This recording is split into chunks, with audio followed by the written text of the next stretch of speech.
I couldn't believe that Liu Kang welcomed me in Earthrealm, or that he thought me worthy to study with his Shaolin masters. After a lifetime of wishing for one, I finally had a home. But my joy was tempered as I thought about Serena. My shadow sister was still under Quan Chi's yoke, and she deserved a life free of him as much, if not more, than I. Quan Chi and my other sisters proved tenacious, but they were no match for my blade. I snatched Serena from them. Then Liu Kang helped me break Quan Chi's spell. Her mind free of his influence for the first time in years, Serena chose to join me in Earthrealm. My sister and I once again fight side by side. Only now we do so for Earthrealm. Together, we have formed the Order of Light.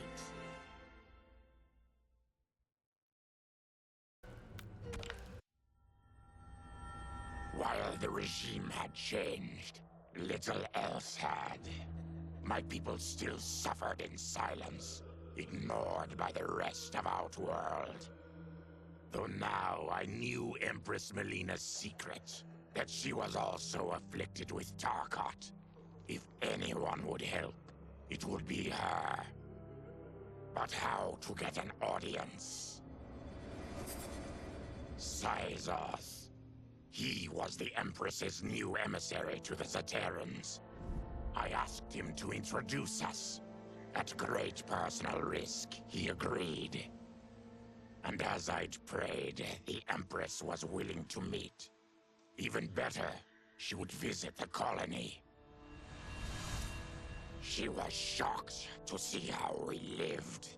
She moved quickly to provide for our care and comfort. Thanks to the Empress and Syzoth, we Tarkatans are no longer pariahs. Until our disease can be cured, that will do.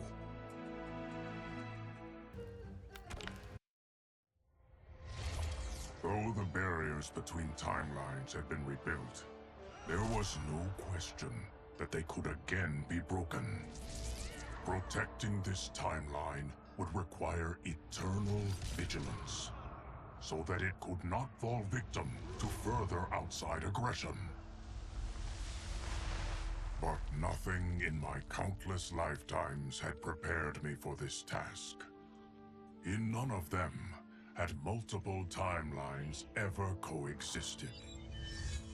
Monitoring them for threats was an entirely novel problem. It would require a novel solution. I discovered that though the timelines no longer touched, their meeting had left them intertwined. I can now secretly surveil all timelines, keeping watch for potential danger. It pleases me to do this service for the new era. Lord Liu Kang may rest assured that it is secure.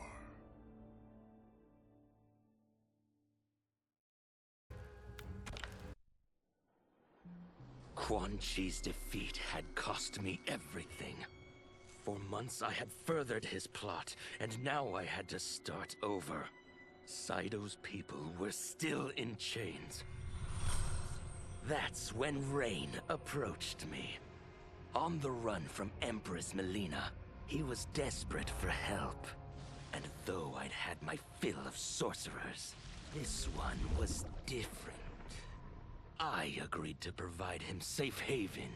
He agreed to help topple Sydo's government. And topple it we did. Rain summoned a wave so fast, so powerful, that it crushed the capital.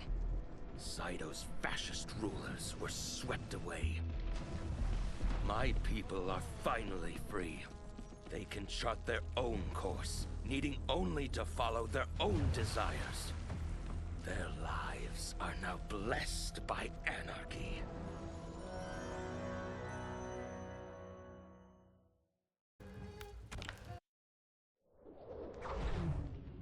Since this whole thing kicked off, I'd wondered why Liu Kang chose me to be a champion. I mean, sure, I was killing it as a martial arts star, but it's one thing when it's all for show. It's different when you're playing for keeps. Then Liu Kang let me in on his master plan. He wanted the masses to know about the world beyond them, the one filled with gods and monsters, and he wanted me to tell them about it.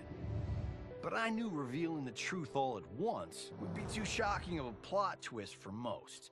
That's why I pitched doing a bunch of stories, to slowly get people used to it. And if there's one thing I can do, besides kick ass in combat, it's build a cinematic universe. I'm serving up movies, streaming series, games, you name it. I like that I'm doing a public service, and it doesn't hurt that I'm making more than a few bucks. It's the kind of synergy that would make any studio mogul proud.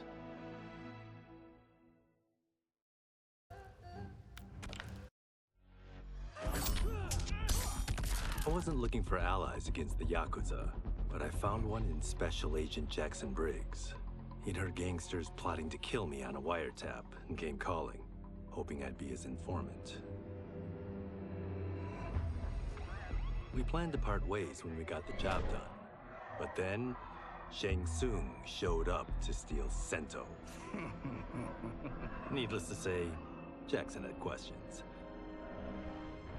It blew his mind to hear that the stories in Johnny's movies were real. Once the shock wore off, Jackson quickly sized up the threats Earthrealm faced.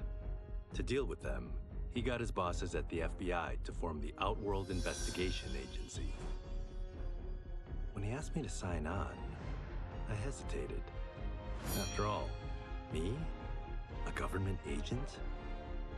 But it's an important job. And more importantly to me, an honest living.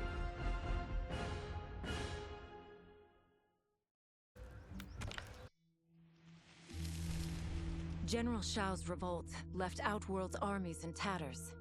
We were vulnerable to enemies both foreign and domestic. That's why my sister asked me to take command, to stitch her military back together and purge Shao's loyalists within it. She trusted only me with the task. The soldiers, however, had little faith. They thought me a spoiled dilettante, unprepared and unfit to serve. That I could fight mattered little. All that mattered was that I wasn't one of them.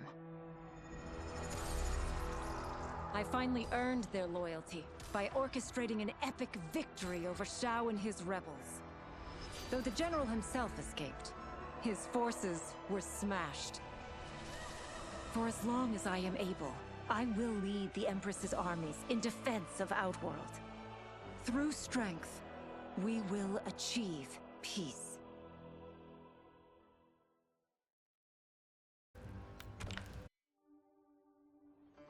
It was inevitable that the Shaolin Masters had me join them. They knew just how much future initiates could learn from me. Shujinko was one of my earliest. His ability to absorb anyone's powers and skills was amazing. With the right training, he could become our greatest champion. I knew that I alone could give it to him. But as his proficiency grew, so did his ego. In love with himself and his power, Shujinko became a threat to the realms. He hadn't learned humility, because I wasn't the one who could teach it. I should have listened to Raiden's warning and not tried to train Shujinko alone. After he was subdued, Shujinko's accumulated abilities and memories were taken from him. He is once again a new initiate, ready to begin his training. This time, Raiden and I train Shujinko together. He will become the champion he is destined to be. And I will fulfill my duties humbly and cooperatively.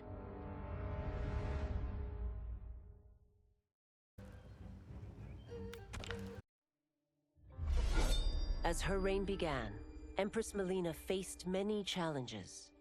To meet them, she turned to the people she trusted. Her sister to lead her army, and me to lead her Imperial police. Though I missed Empress Sindel dearly, I was glad my ties with her family had been mended. But while it was an honor to be made responsible for Outworld's internal security, I soon realized accepting the appointment was a mistake. I'm not cut out to be a bureaucrat, nor am I patient enough to navigate the Imperial Court's politics. I was at my best patrolling Sundo's streets, when I could feel the city's pulse and serve and protect its citizens directly. That's why I resigned my post and resumed my role as Sundo's first constable. I end each day knowing I've made a difference.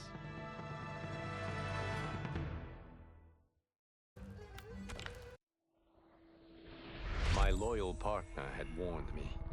Reclaiming my power as Keeper of Time might have unforeseen consequences. In this, as in most things, he proved prescient. The process I had undergone did irreparable harm to my body. Taking back my power had cost me my immortality. While my lifespan would still stretch across eons, I would one day perish. And if the war with Titan Shang Tsung taught me anything, it is that this timeline is not safe without a protector. Yet I had never given thought to choosing a successor. Who is it that could replace me and protect my new era? The answer, of course, is Geras. Tireless and meticulous, he is perfectly suited to be entrusted with this grave duty. And no one knows better the temptations of the hourglass. I have no doubt he will be above them.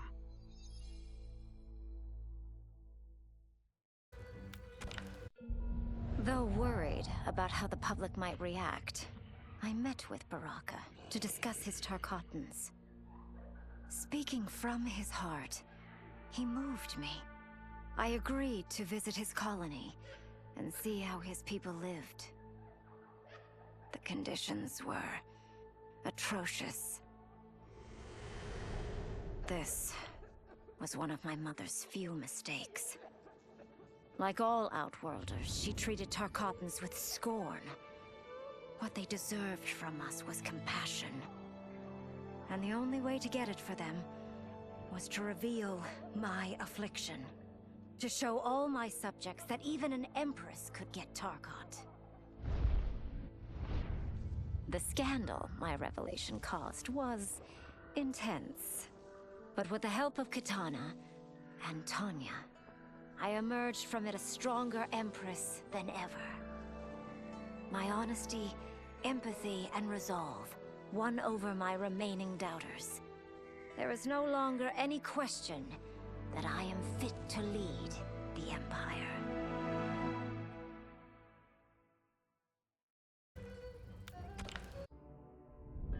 Quan Chi's plot collapsed. Along with it, my plan to secure new beings to feed my starving people. Because I'd advocated for partnering with him, I was held responsible. If I didn't seize for Viternus' new feeding grounds, the Coven would banish me. But then, I had a revelation. I didn't need to conquer realms to feed my people. I simply needed to capture enough beings to breed them. Once they multiply, Viternus will have a limitless, renewable source of food. And I only need a few thousand to start. A number so small compared to the billions in the realms that no one will notice as people go missing. But it will be more than enough to establish our breeding stock and feed a ravenous Viternus.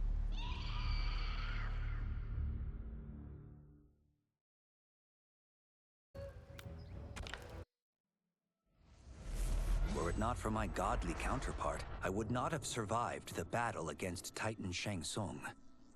Meeting him, though, raised questions. Why did I replace him in this new era? Why was I made mortal?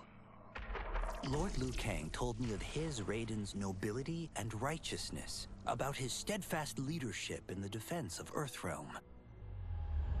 He also told me about Raiden's dark side, how he could be consumed by rage and cast aside the rules he otherwise lived by. Making me mortal and incapable of such anger was to keep me from following in his footsteps. Though I understood the reasons why, I felt I had been done a disservice. To survive the coming battles, I may need the edge that only great rage can bring. As the Shaolin couldn't aid me, I sought out someone who could. Someone to stoke the fire within me and teach me to master it. For this, I could have no better teacher than the Shirai Ryu's Grand Master.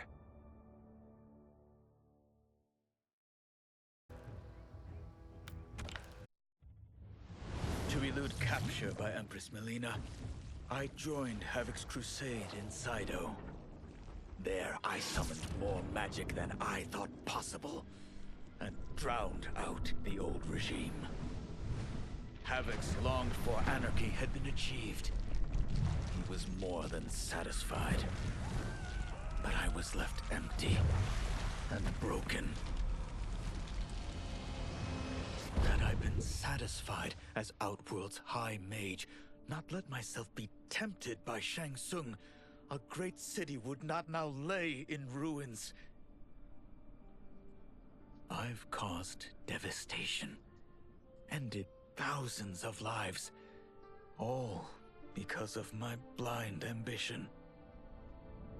I've betrayed my oath, my sovereign, and my realm. These high crimes merit punishment, and I'll accept whatever the Empress gives me. My only ambition now is to one day be forgiven.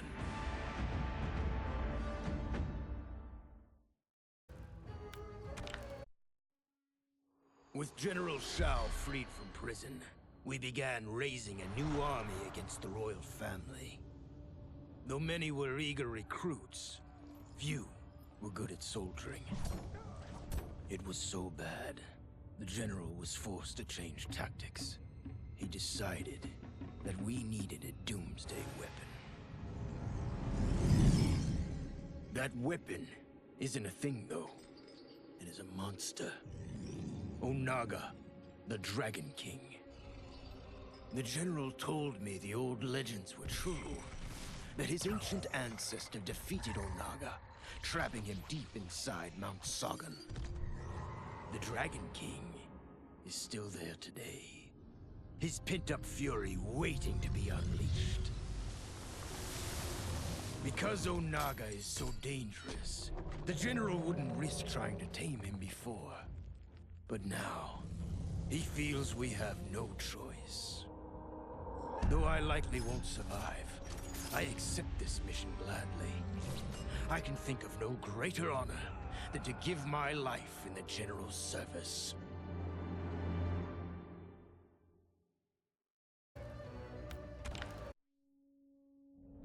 After fleeing Outworld, I hadn't expected to return. But then, I also hadn't expected the new Empress to make me an offer I couldn't refuse. To thank me for helping stop General Shao's rebellion, she asked me to be her emissary to the Zaterrans. Going home, bearing the seal of the royal house, I would show, once and for all, that my mutation wasn't to be feared. That it wasn't a source of shame. To my surprise, I was welcomed. But those warm smiles hid a dark secret. I stumbled upon a trove of official records, which showed that my shape-shifting ability isn't unique.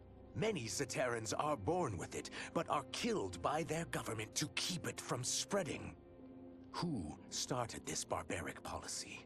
Who is now enforcing it is unknown. But I will find out. And I will put an end to this madness.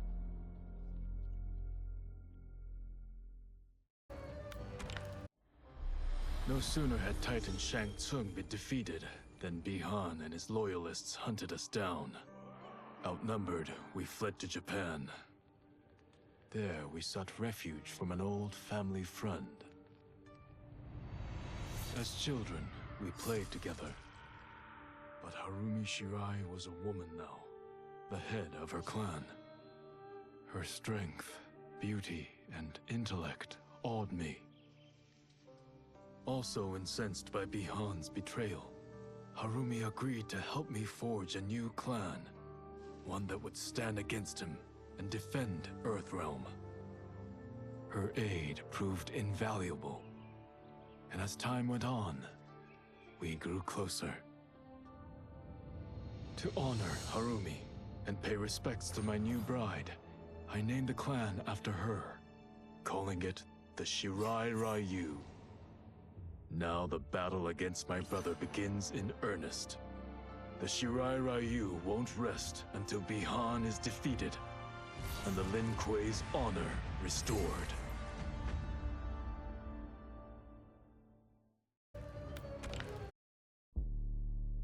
After escaping Lei Chin prison, I was hounded by the Imperial Police.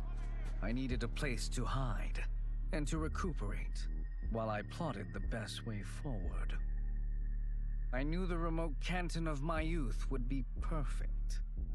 To escape capture, I traveled by sea. Little did I know that a gargantuan storm was brewing. My tiny craft was smashed apart. I closed my eyes, waiting to drown, hoping that the Netherrealm wouldn't claim my soul.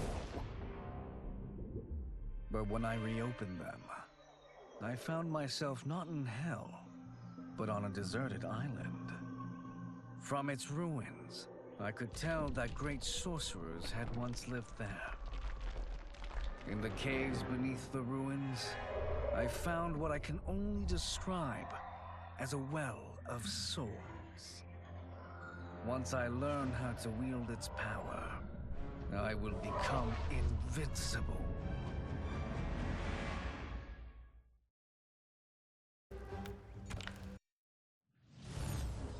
The battle had been lost, but the war isn't over. I won't stop fighting until I take Outworld's throne. That they thought Lei Chin prison would hold me is laughable. Once free, I began planning my next campaign. I would need an unstoppable army to overthrow Melina. Unfortunately, most of my former soldiers lacked the courage to rally to my standard. Rebuilding my army would require finding new recruits. And that task is proving easier than expected. Outworld's golden age has left more than a few behind. Without hope, without power, they eagerly heed my call to tear down Melina's government.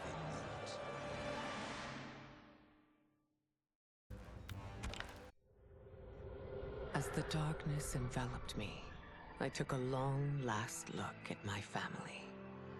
I did not expect to see them again until their souls joined mine in the living forest. But miraculously, my beloved husband delivered me from oblivion. Though he couldn't save my body, Jared had preserved my soul. Like him and countless others, I am now a part of Ermac. Yet ours is not a peaceful repose. The collected souls within Ermac have their own needs and agendas. Before we can speak as one, we must first reach consensus. I had thought, as the former rulers of Outworld, I and Jared would hold sway. But here we are, 2 souls among many thousands, fighting for the right to be heard. And if there is one thing we do well together, it is fight. We will win the right to govern Ermac as we once had governed Outworld. And we will rule for the benefit of all.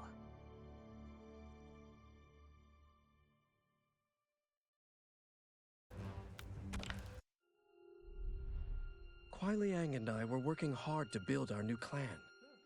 But even with the help of his close friend Harumi, it was difficult. The biggest problem was finding the right initiates. Then, one night, while walking outside Harumi's compound, I was attacked. I thought at first it was a Lin Kuei assassin, but his strikes were too uncertain, too angry. My attacker, it turns out, was a boy. Homeless and hungry, his assault was born of desperation. He needed money so that he could eat. It was like looking at myself 15 years ago. I would have ended up just like him if the Lin Kuei hadn't taken me in. So I took the boy to Kuai Liang, who also appreciated his fire. We made him our first initiate. The boy's name? Hanzo Hasashi.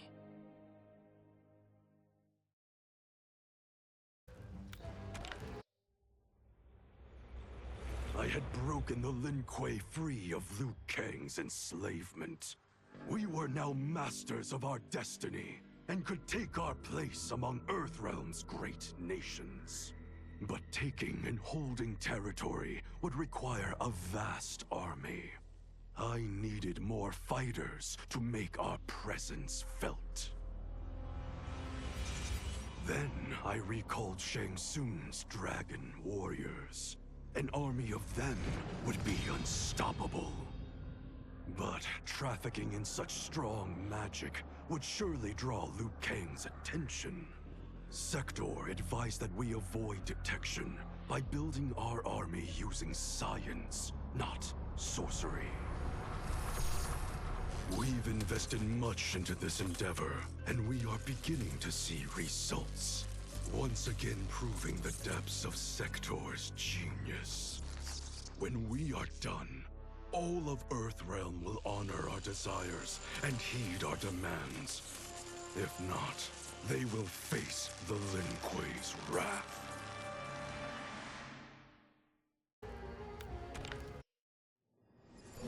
Until recently, I hadn't met Li Mei, but I had heard the stories. How the Umgadi's matron superior blamed her for not preventing Emperor Jared's murder. How she quit in disgrace rather than accept punishment. But those stories didn't fit the woman I now knew. Li Mei would never have been so negligent. Eventually, I uncovered the truth. The failures and mistakes which led to the Emperor's murder, they resulted from poor decisions made by the matron superior themselves. They made Li Mei their scapegoat. When the Empress found out, she wanted the Umgadi disbanded. But I convinced her that it could be reformed. To make sure it did, she put me in charge. I am humbled by this sacred responsibility. The Umgadi, my sisters, they are my life. I will not let them be brought down by the acts of a selfish few.